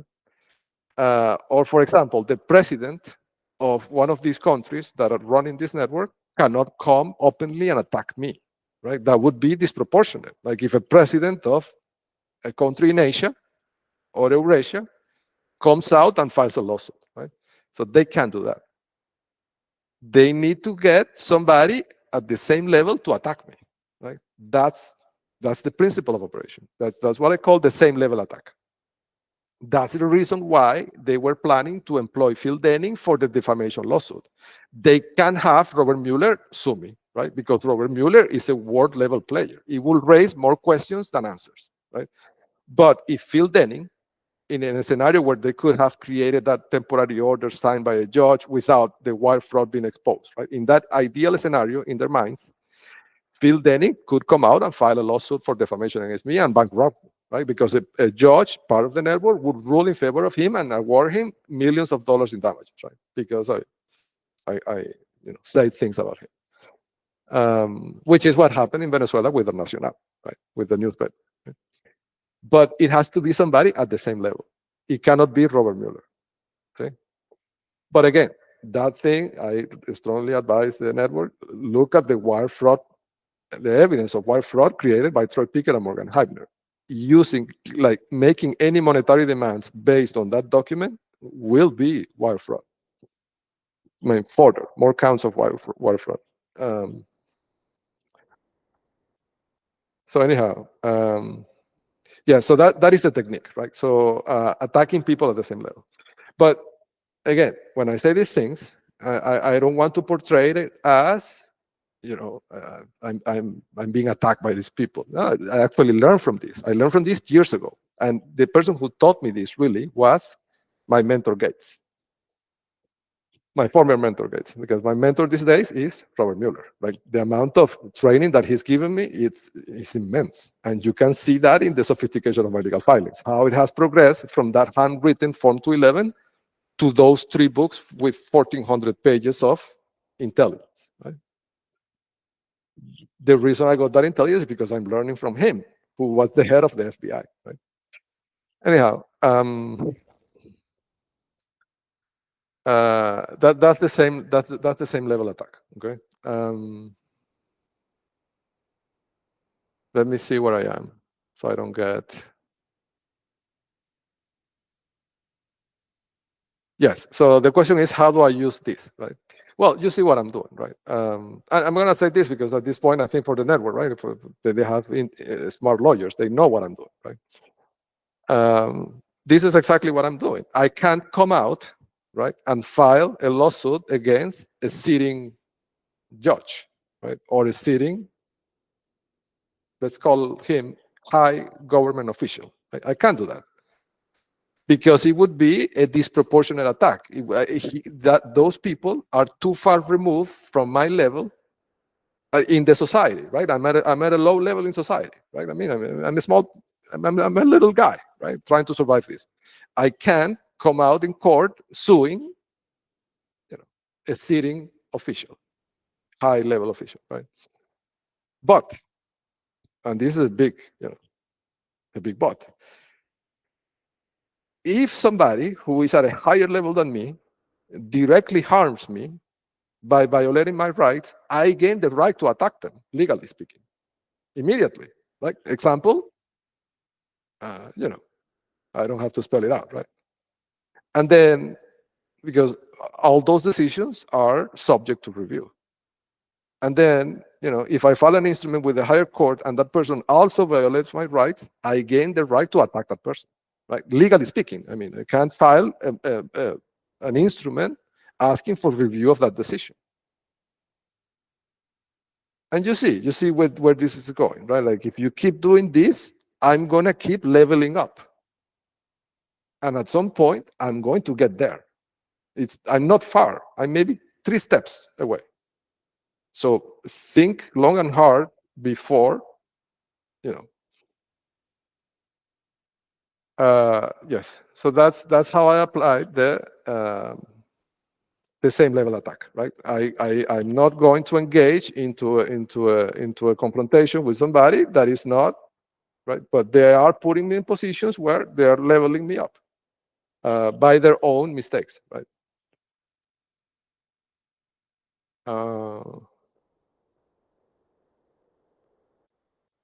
Yes. So, and this is just a silly example, right? But well, actually, I'll this example I'll move it to the other part of the demo, because I feel like this, to keep this high level. Yes. So yes. So I'm saying all this of the hops and all that, right, to really qualify one statement that Morgan Heibner made on the record, right? Because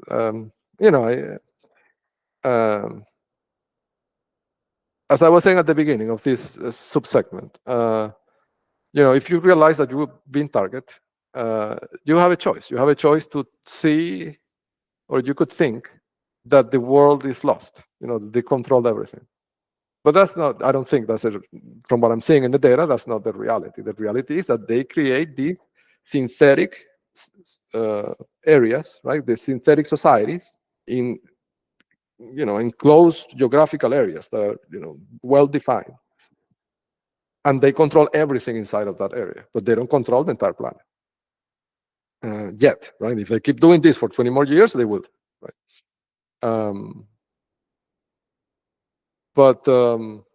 Yes, so Morgan Heibner on the record, right? I think it was on September 8th, if I recall correctly. She made a comment to the judge, right? And this is an example of somebody using the record, employing the record strategically, right? I learned this from her.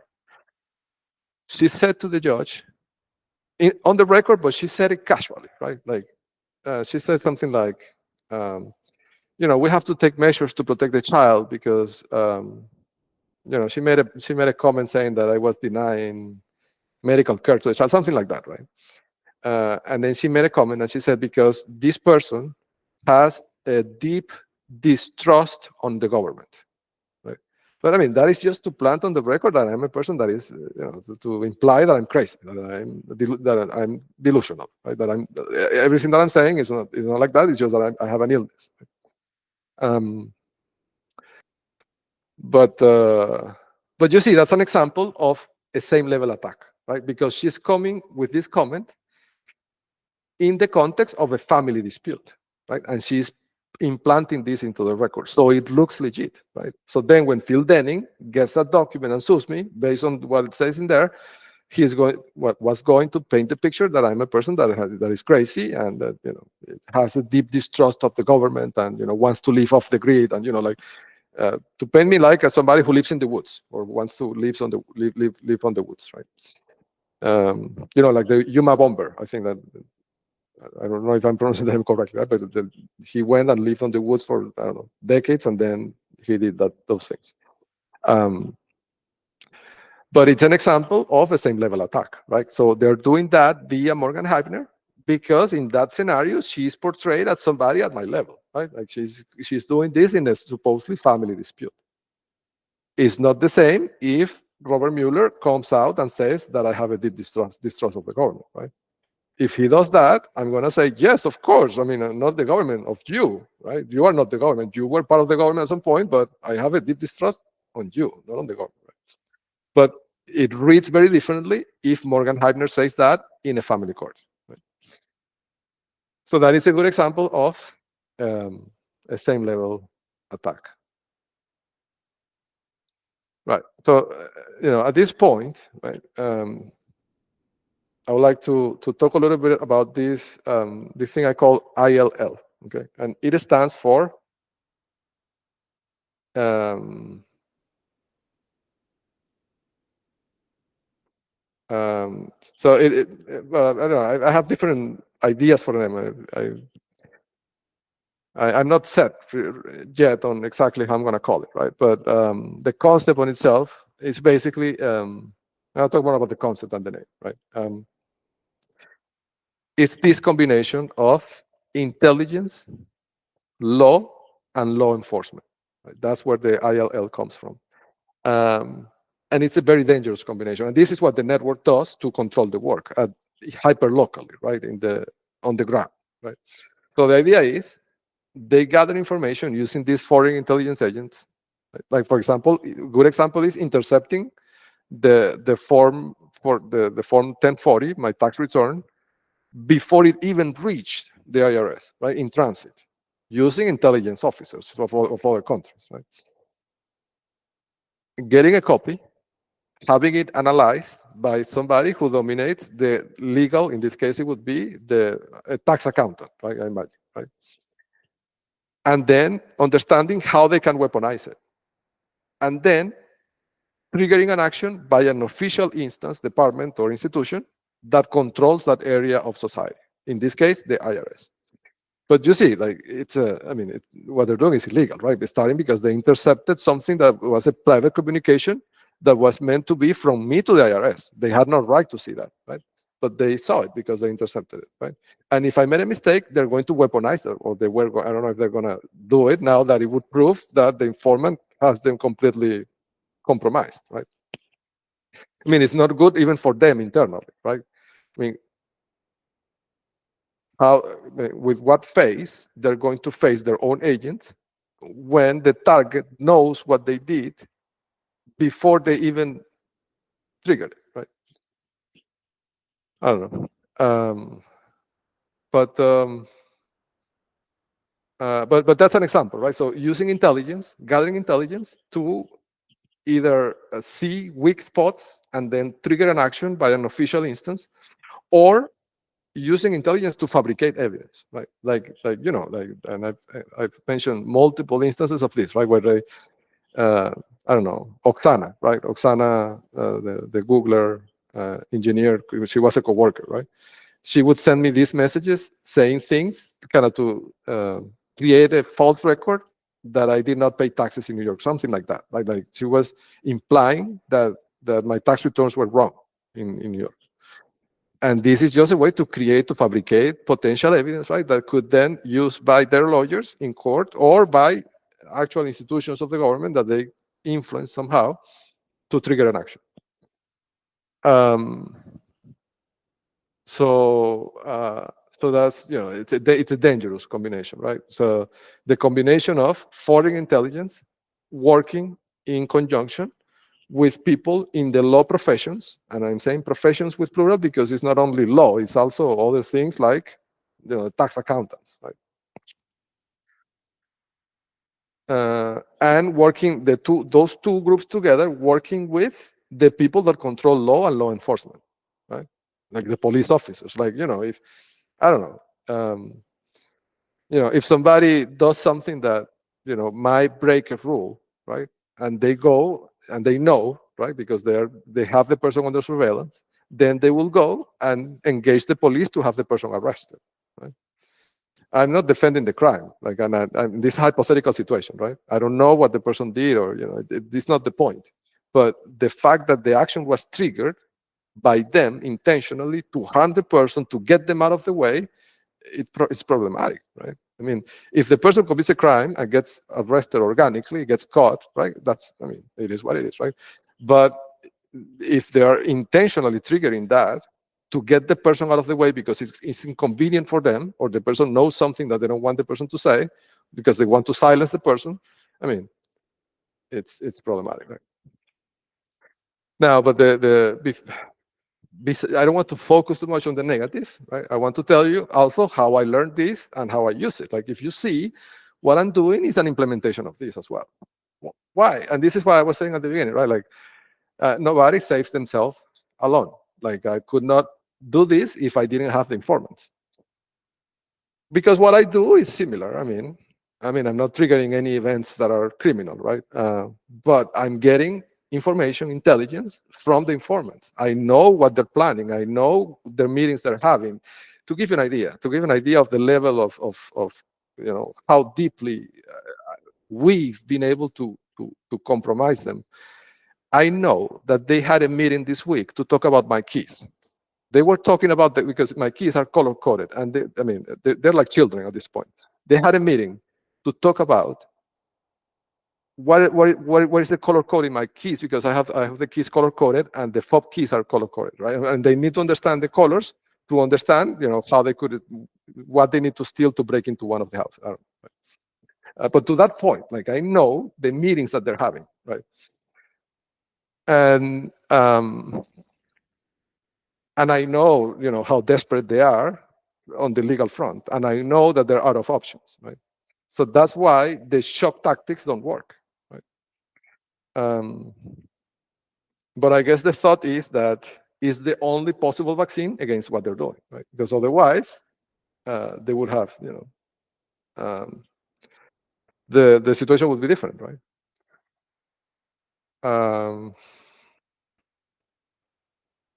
Yes, but the IRS example is shocking to me, because how did they, it's shocking, and also it's good because it's demonstrable, right? If there's log entries in those IRS systems that have entries about accessing my personal financial information in the IRS for things that could trigger an audit before the return reach that office, that could be leveraged, right?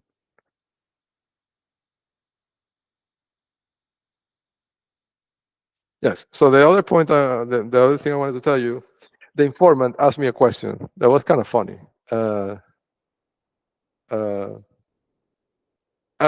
Funny because how do I say this?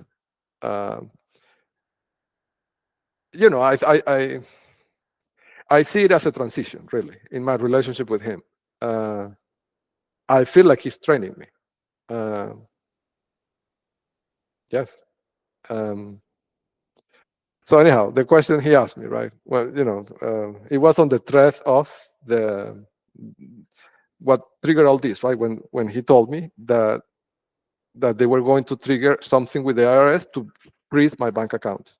And in response to that, I filed the tax returns and pay the penalties, pay the amount due, pay the everything, right? Even the interest. And I published the books, right? So I don't know. After I had published the books, he asked me this question. He asked me.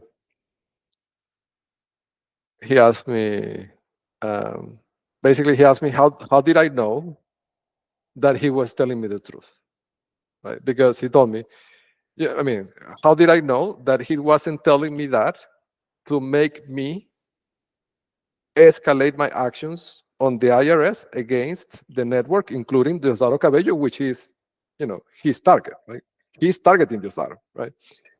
So how did I know that he was not using me, that he did not feed me bad information so I would do this, right? It's a brilliant question, right? I did not, that thought had not crossed my mind during all this week until he asked me that question. And it's true, he could have used me, right, in a way, right, scaring me with something that maybe wasn't true to make me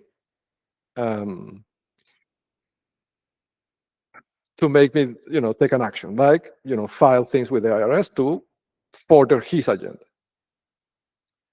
Well, my answer to that was, well, because you wouldn't have known that they had that leverage, right? Like, how did you know that I was on that weak position? Only I knew that, right? Me or them that have me under full surveillance 24/7. So, we kind of laugh about it, right? Like, at the end, he didn't tell me, right, whether he was using me or not, right? But I'm mentioning this because this led me to a profound, when I say profound, I don't want to say that my thoughts are profound. Like, I'm not saying that. What I'm saying is that it's a thought that I realize that it's something that I cannot fully grasp, Right? It's beyond my comprehension. That's what I mean. And it's please bear with me, right? I'm just going to think out loud. I did not prepare this. I do not have this written anywhere.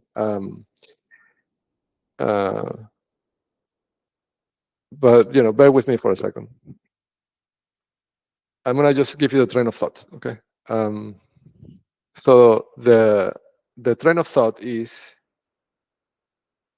that think for a second that he was using me, okay?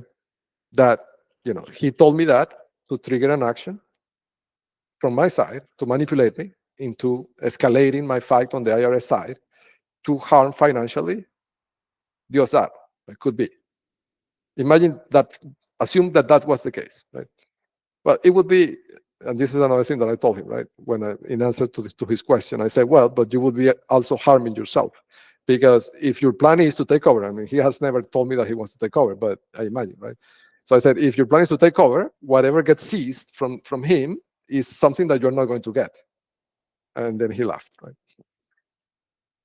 But anyhow, imagine for a second, right, that was the sequence, that he told me that to trigger an action, to use me to trigger that action, right?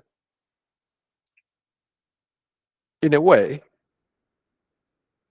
okay, the full train of thought is this, right? When I saw that, right, when we engage in that, let's call it, how you call that? Academic exercise, right? It's like a kind of an academic, for me, it was an academic exercise. And I see that I'm getting, he's not only helping me, he's also adding value to me intellectually, right? Like he's training me. He's telling me, he's showing me things that I would have not seen. So, and because he has helped me during, the last few months a lot, right? The thought came into my mind to increase his motivation, right? And I think I mentioned this before. In this fight, the actions I'm taking with the IRS, for example, with the DEA, the civil lawsuits, like there's different avenues in which I could recover financially damages, right, from them. Or I could get rewards for the information, right? And I promise that I will share these, financial rewards, if any, with the people that have helped me. And I have plans to what to do with those rewards to do good, right? To reverse what they're doing. Like my plan, this is not about the money. Like I don't, before all this started, I didn't need the money. I was in a position where I thought, I'm okay, right? Like I'm not a person that, needs, that has that thing that they have. But anyhow, I've and I offer him a percentage, right, of whatever I recover, right. So when I see this dynamic, the thought came into my mind to double his reward, right. Because honestly, I wouldn't be at this point if it wasn't for him, right. So I feel like I owe him, right. I need to. And I have to say this. I'm gonna say, consider it doubled. But I also have to say that people that get this reward in this way are responsible to pay their own taxes, and they have to file that with the IRS. They are not responsible for the taxes. Anyhow,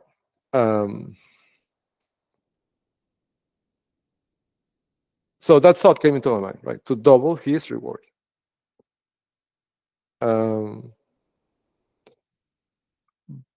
And that led to what I think is a profound thought.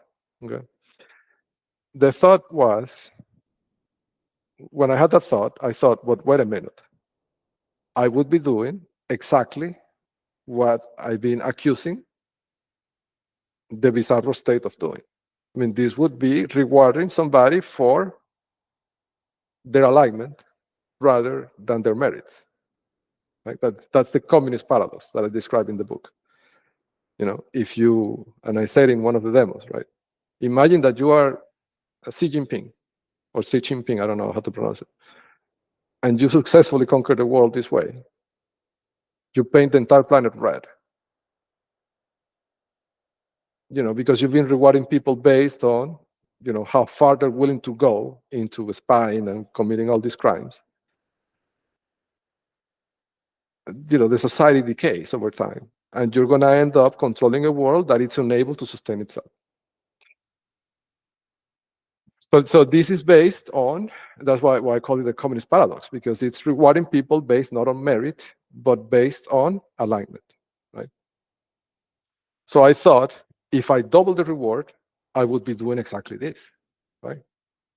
And that's when it hit me.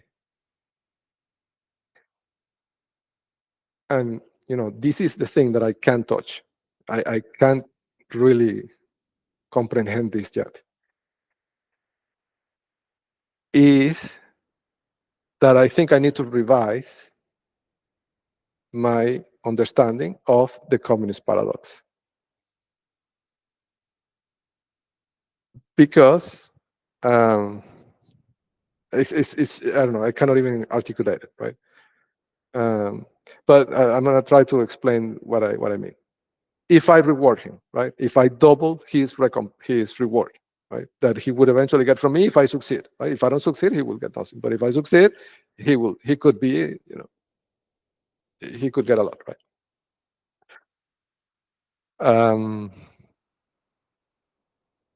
So the question is, would I be rewarding him because of his merit or because his alignment, right? So the question becomes, what is the merit? That's the underlying question. Is the merit on what, right? And I think my initial version of the communist paradox came from the fact that, I think it's flawed at this point, right? I see this, and I think that my original hypothesis or paradox is flawed in a way, but it's flawed because of my own Western culture upbringing, right? In which you associate automatically merit with performance at work. I think this is a Western thing. This is not real. Like,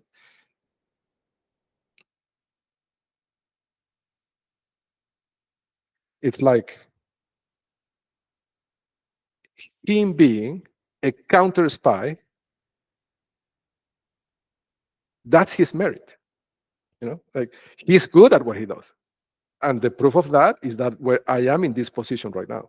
So he's good. He has merit. The question is, merit on what? It's not a question of merit versus not merit. But the misframing originally was because I was raised in this culture of merit equals, proficiency at your main work, or your main job, or not even that, because that's his main job. Well, I don't know. You could make the argument he's a military official, right? And his job is not to spy on Diosdado Cabello, right? So his job is to defend, supposedly, right, Venezuela. So you could make that argument and say, well, that's not his job. And he's being terrible at his job because he is, in fact, if you see it from the shoes of Diosdado, he's a traitor, right? He is giving the opponent information. So he's terrible at his job, right? But again, I think the thought is that it's not about meritocracy, right? I think that is a misframing product of my own cultural upbringing. I think it's really about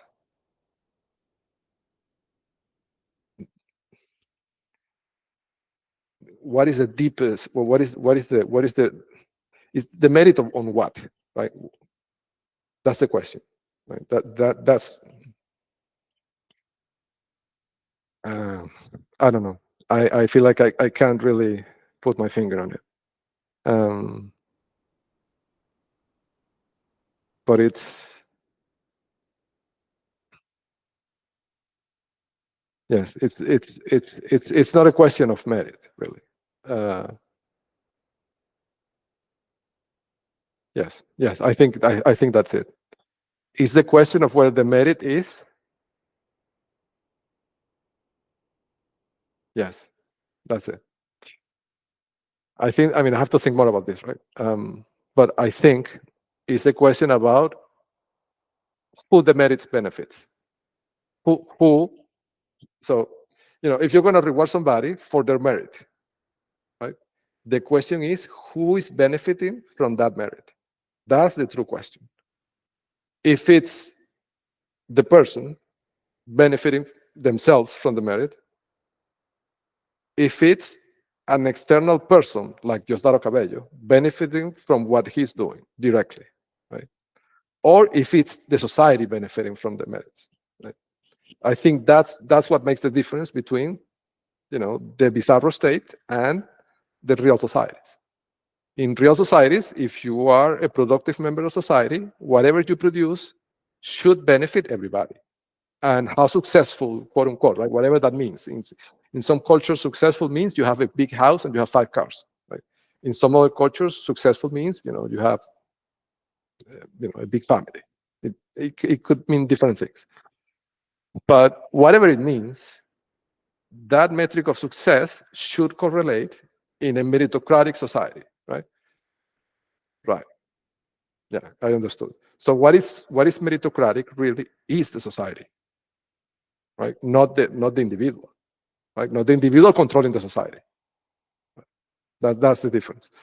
So if you are a productive individual, your level of success in society should correlate with what you are giving society. Right? There should be a direct correlation. If there is no correlation, if that is broken, then there is a problem, right? And that creates the communist paradox.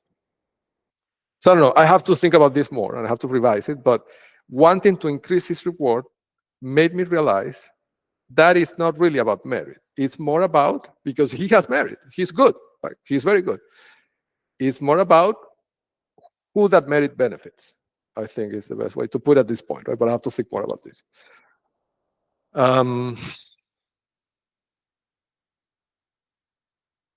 Yes.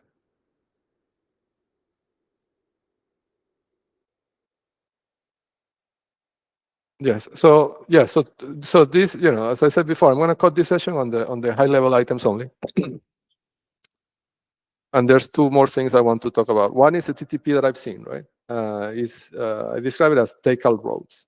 And what this means is, if you're going to do one thing, right? If you're going to do one thing to harm your opponent, if you're going to pick that avenue, you better pick all the similar avenues, right? You cannot pick one avenue and leave another one open.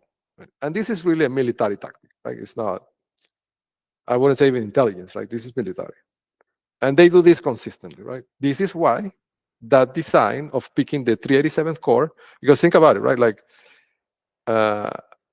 my former partner or Heather Williams, right? Heather Gale Williams, all of them lived in the same zip code and they got their divorces at the 505 court, right?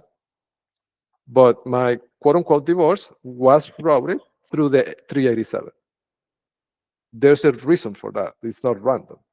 The reason is that that road is covered in all sides. Like if I appeal, that's covered. If I file a motion to recuse, that's covered. Like all the roads are covered. And that's why we see this effect of all these procedural dismissals. And again, they have to be procedural because they can't give me a hearing. Because if they give me a hearing, they know I'm going to use that opportunity, right? And I'm going to, it's not like I'm going to create evidence. They created the evidence, right? But I'm going to get that evidence in the record. So they can't put me in front of a microphone. It has to be all procedural, right? All by electronic means, which is worse because electronic means federal jurisdiction, right? So, pick your poison. But this is a technique, right? So take out roads. And, this is funny. When I capture the UA index, right? And I learned this from my mentor, Gates, right? Because they've been applying this to me for years in my startups, right? Against my startups. So when I capture the UA index, and this is just an anecdotal observation I'm going to give you, and this can be verified in the websites and in the journals that I keep, right? And the informant told me this. I mean, not this, but like he made a comment at one point about this. So I'm going to tell you, right? So when I captured the geo-index and I developed technology to understand it, like the first thing that came up, of course, that I started seeing were things locally, right? That's why I filed that form 211 that mentions, Paxton and Phil Denning and all those players, right? Lina Hidalgo, all those. And but also, right, I started using the technology to analyze zones of conflict, like the areas in Eurasia where the war in Ukraine. In fact, let me show you the dashboard, right, to do this properly.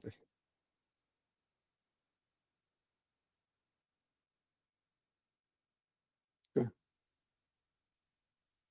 So if you go to spyhell.org and you click on, I think it's Earth,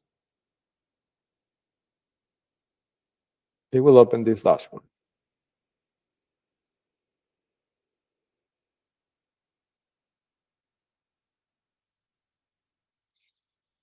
And then, it has a bunch of, so these tabs at the top are areas that are already pre-computed, okay? Where you can see the data points in the geo-index and everything.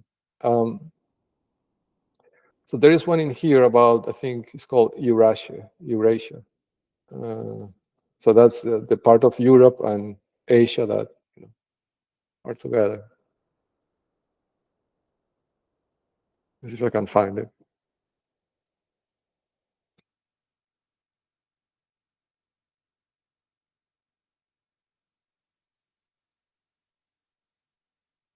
Right. So, yeah, so this is a good example. So this is under the Donbass region, okay? So you see, so what I did, right? Let me tell you what this is.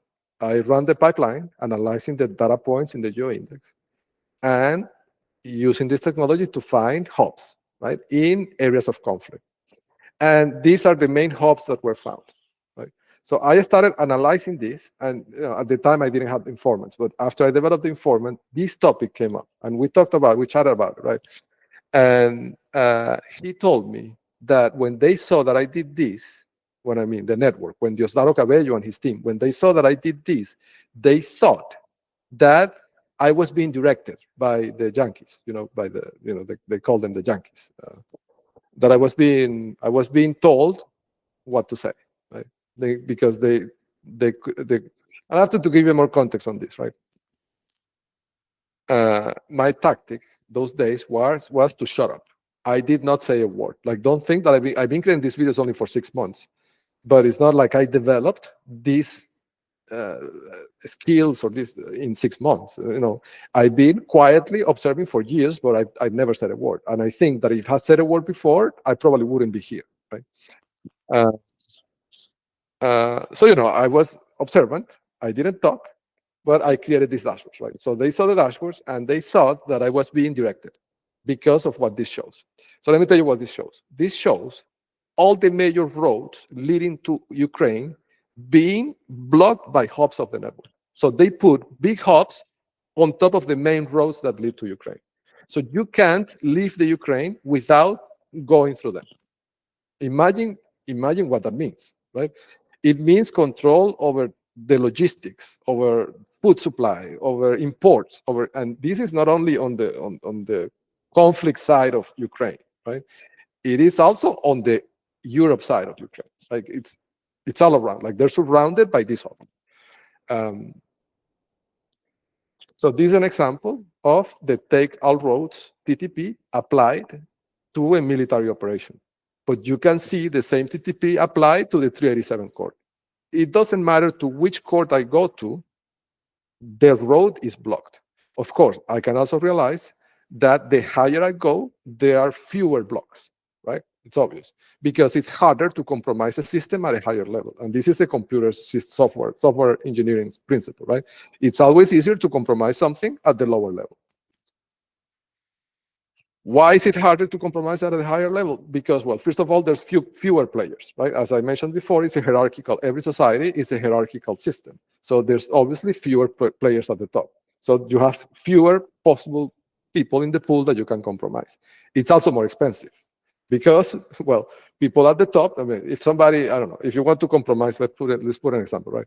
If you want to compromise a baseball player who's making $80 million in 3 years, I don't know the numbers, like I don't follow the numbers, but imagine, right? If you want to compromise that person to spy on the other players, imagine, right?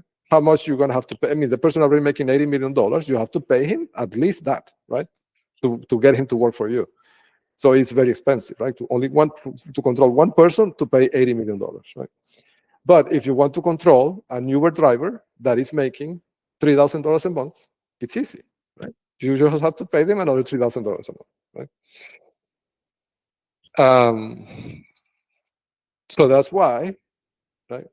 The control is based on the control on the base structures of the hierarchy of the societal system. They, of course, also have to have people on the top, right? But they can't rely on that to control the entire system. They have to have control at all levels, but it's heavier on the lower levels. What I'm trying to say, there's more Morgan Heibners than there are, you know, let's call them administrative judges or, you know, appellate judges, right? Like there's less, or federal judges. Like they may have some, I don't know, right? But there's less, there's more Morgan Heibners for sure. Like there's a lot more Morgan Heibners. But anyhow, so that's the take-out roads technique, right? That's why my divorce, despite being like, if you think about it, right? Heather Williams, my former partner, and I, the three of us lived all these years in the same zip code, 77494. So why their two divorces got routed to the 505 court where David Berwin worked, but my divorce got routed to the 387. Right? I mean, you could make the argument it was a round-robin, you know, system. Yes, it could be. But I also see the data. I see that the 387 and that chain going up is heavy, is more heavily under control. Right? I think that's ultimately the reason. So anyhow, I invite authorities to check out this dashboard because it contains, I think it's invaluable information, specifically about zones of conflict, zones of conflict, right? Like that region. There's also the Gaza Strip. There is a beautiful dashboard about the Gaza Strip. It should be somewhere about here. Oh yeah, this the route to Minsk. This is amazing. I mean, the level of engineering that they put into this. Look, I mean, this is not random. Right? All the major roads are taken. Yeah, the Eurasia is here actually. So this is more complete. This has more data. Look at this monstrosity. It has 34 million points, I mean locations, in that small area of the world.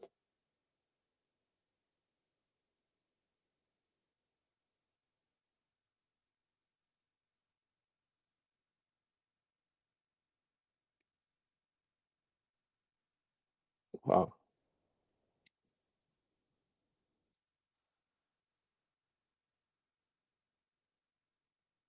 Yeah. So you know, this is good material.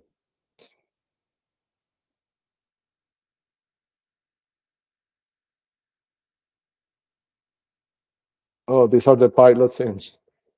These are the pilots in the, you know, where the Kitty Hawk in the X09 airport, which they control completely, right? It's a Docker hood with wings. So all the pilots are here ranked, and you can see them all here.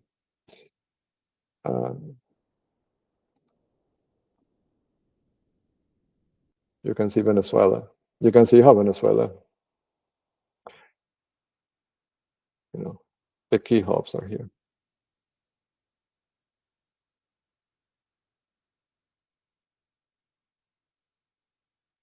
Oh, the undersea cable. So you know, there's an area where the undersea cable always gets cut. Well, those points are marked in the index. Surprise, surprise. And you can see them here, right? And you can see the geometry of the thing, right? Like, of course, I don't have access to the map of the cable. Like, I would love to have that, because I could then cross-reference it with the points that they have marked.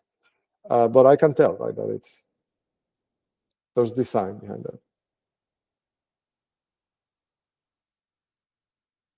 Right? And in this one, you have the entire planet. And you can filter by zip code, you can filter by country, you can filter by address. This has 154 million geolocations. Put that in perspective, right? That's the size of the problem we're talking about.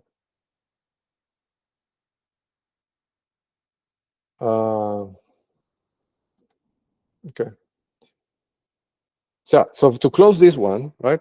To close this session, I want to talk about another thing that I have observed. I mean, it's another thought. I'm going to think out loud here. In the previous demo in D90, I said something to the effect of that when there are situations of high energy, that means chaos, and chaos means opportunity. Okay. And in these few days, I've been making a list of things that I've seen that I know that could look like coincidences, and I'm going to talk about them more on the ground observations, right? Section that I'm going to record separately. But so I thought, well, people could say, well, this was just a coincidence, right? And how do you know this is not a coincidence? Right? So that led me to think this, and I realized why. I mean, I know this intuitively, but I think I need to articulate why. Okay. So in D90, I said, in these situations of high energy, they create chaos, and chaos creates opportunity, right? For people like me, like that are trying to fight this, right? And I think that would be the same answer I would give to people that ask me the question, how do you know this is not a coincidence? Like, how do you know it's not a coincidence that, to give an example, right? How do you know that it's not a coincidence that all your motions are dismissed procedurally without a hearing, right? Could be a coincidence. Right? Could be that all these different judges had the same feeling to your filings and decided to not give you a hearing, right?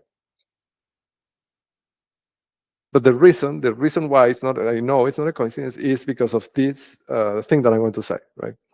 These situations of high energy create chaos, and chaos creates opportunity for the adversary. And they know this.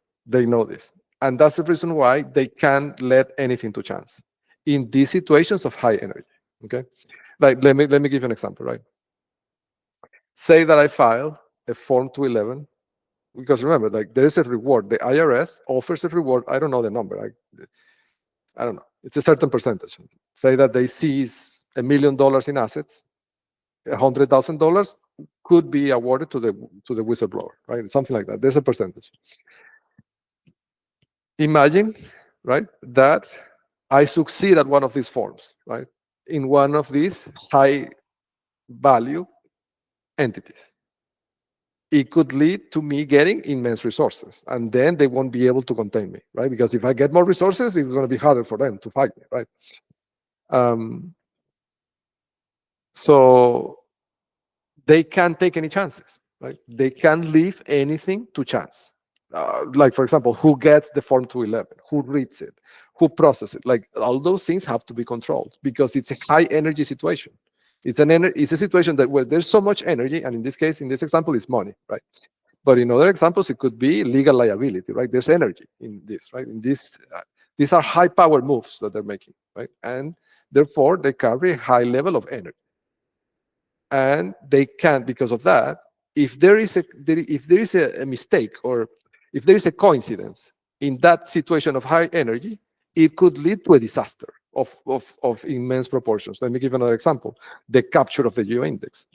That was a situation of high energy. Why? Well, because they were using an index, a database, a geographical database, which is this database that I'm showing you. These dashboards that I'm showing you are nothing but a decoded, reversed index of their database. Right?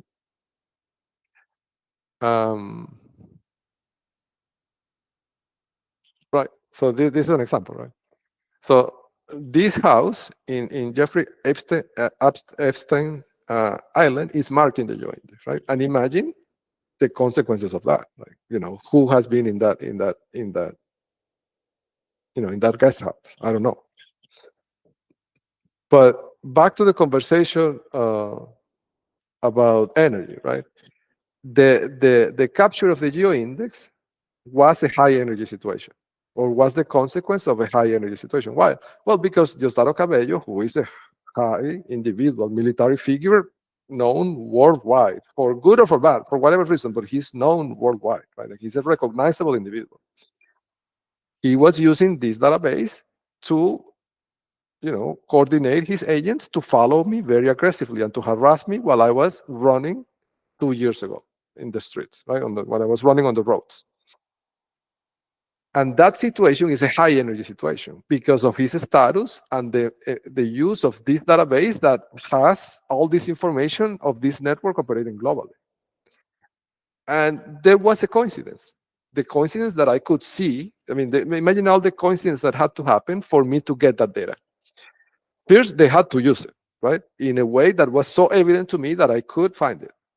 Secondly, I had to have the knowledge to understand how they were doing it using this database. Third, I would have to have the idea on how to find it. And fourth, the database would have to have been exposed by the people that created it by making a mistake in the way that it was exposed. And only when all those conditions met, I could get the database, which is what happened, right? But that is an example of a situation of high energy going terribly wrong and into chaos, producing a chaos that could threaten the very existence of the network at this point, right? 2 years later. Or a year later, right? I captured it a year. Of course, they've been following me with this thing for years, right? It wasn't like that I saw it the first day. I was targeted with this for years until I finally saw it. Right? It took me years to realize why and how they were doing it. But that is just an example of a high energy situation where a series of coincidences created a chaos that they haven't been able to contain, right? So that is the reason why they can't let anything happen by chance, particularly in this situation right now. So right now, when these things happen, like the procedural dismissals, right? They're not random. Like, obviously, they're not random because you see the level of energy that is at play here, and you can see that in this dashboard, right? Like, if you see, for example, the NASA JPL is heavily controlled, right? Like the area surrounding it they put a hub on top of it, right? Or if you see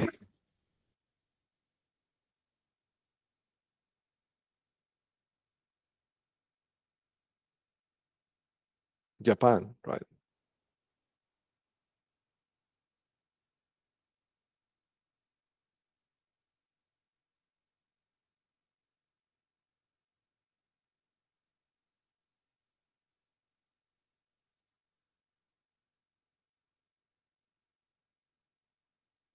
What was the other one?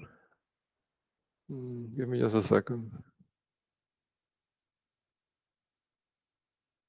Yeah, the Donbass region, right?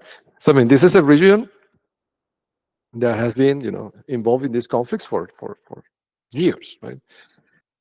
Imagine the level of energy and the conflicts in Ukraine in the last few years. Imagine the number of people that have lost their lives, right? How many billions, with B, right? Billions of dollars have been spent in these military operations on both sides. So that's a tremendous level of energy, right? And all this is recorded in this geo-index because they use this to coordinate the military movement of the equipment and the logistics of the military operation, right? So they can't, because of the level of energy, right? If this gets out, they can't leave anything to chance here, right? It's obvious. They have to control every single of those decisions that happen. So that's how I know that these things don't happen by chance. Because high level energy, situations of high level of energy imply that they can't leave anything to chance. It's just pure logic. Well, with that thought, I'm going to leave you for today. And I thank you again for your time. And I'll, of course, transcribe this and put it in the book.